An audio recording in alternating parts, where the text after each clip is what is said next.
Hey there and welcome. Today we are going to dive into one of the trickiest little sounds for our kids to get right, the B sound.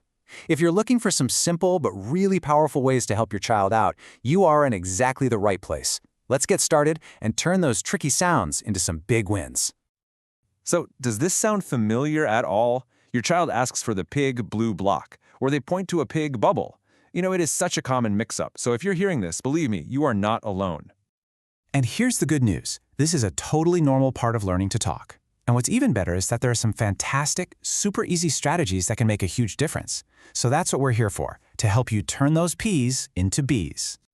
All right, first up, let's just quickly cover the building blocks. Understanding these basics is going to make teaching the sound so much easier down the line.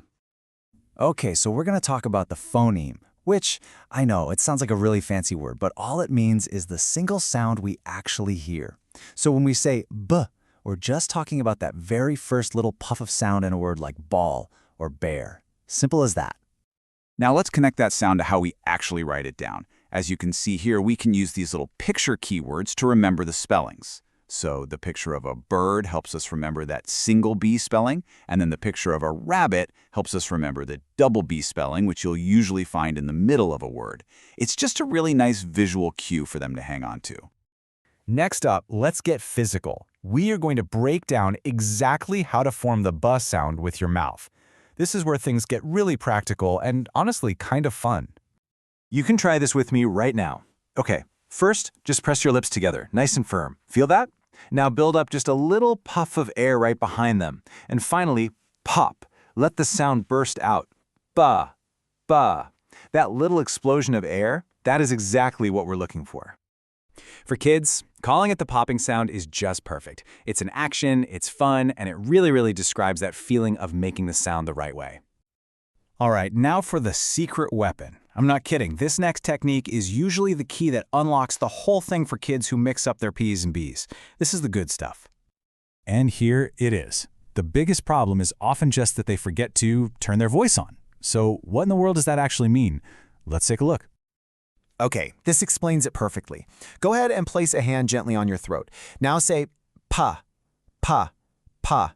You don't feel anything, right? Just a little puff of air from your lips? That's the whisper sound. Okay, now keep your hand there and say ba, ba, ba. Feel that?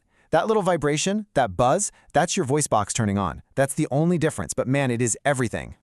So the goal is to make this difference fun. You can call the P a whisper sound and the B the loud sound. Or you can tell your child to turn on their engine when they say it. My personal favorite? Call it the Buzzy B sound. Whatever clicks and helps them remember to get that buzz going. Okay, so we've got the theory, we've got the trick, but how do we put this into practice without it feeling like homework? The answer is easy, through play. I am telling you, bubbles are the absolute best tool for this. Every time you blow them, you can say, big bubbles. And here's a little pro tip. Instead of saying pop the bubble, which starts with that quiet P sound, try saying bust the bubble. It keeps the focus right where you want it. Ball games are another fantastic, super easy option. And repetition is the key here. As you're playing, just naturally repeat simple phrases like bounce the ball or big blue ball. The more they hear it and try it in a really low pressure, fun way, the better. And honestly, you can work this into almost anything. Building with big blue blocks, finding a book about bears or babies, and just really exaggerating that B sound. Or even just hiding behind the sofa and popping out with a big boo. It all counts as great practice. All right, we have covered a lot, so let's boil it all down to the absolute essentials, the things that are really going to bring you the most success. If you walk away from this with just 3 things in your toolkit, make it these next 3. I promise you, these are the absolute game changers. First, and this is the most important one, feel the buzz. Make it a normal habit for them to touch their throat. Second, use a mirror. Letting your child see their lips popping can create a really powerful connection in their brain. And third, keep it fun. This is not about drills. It's about short, playful, 5-minute bursts of games filled with tons of praise. So there you have it. You've got the basics, you've got the secret weapon, and you've got the games to make it all happen. You are totally ready to help your child build bigger, better, and buzzier sounds. So the only question left is, what fun B words are you going to go build together today?